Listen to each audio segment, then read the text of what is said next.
naman tayo, narito po ang lagay ng trapiko sa ilang kalsada sa Metro Manila ilang araw bago magbagong taon.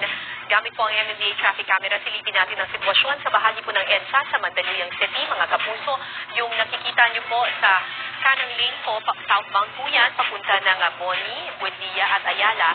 Habang yung nasa kaliwang bahagi naman po ng inyong TV screen, northbound naman po yan, papunta ng Urtias, Cubao at Balintawak. Sa mga oras na ito po, mga kapuso, pareho pong magaan northbound at southbound lane po ng EDSA. Ang nagkakaroon lang po ng build-up ay yung doon po sa nakikita nyo po, dyan po yung mga public utility vehicles, doon sa bus lane po, dyan lang po nagkakaroon ng pagsisikip sa daloy ng trapiko. Samantala, ang katuwang naman ng ways, sumako tayo sa bahagi ng G. Araneta Avenue sa Quezon City.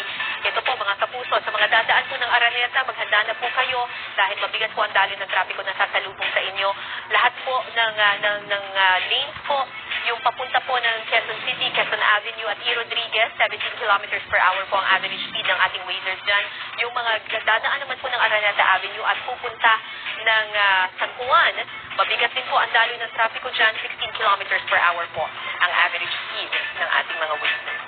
Yan ang latest mula sa GMA Road Watch. Magplano para sigurado I am ready. Servisyong totoo ng GMA.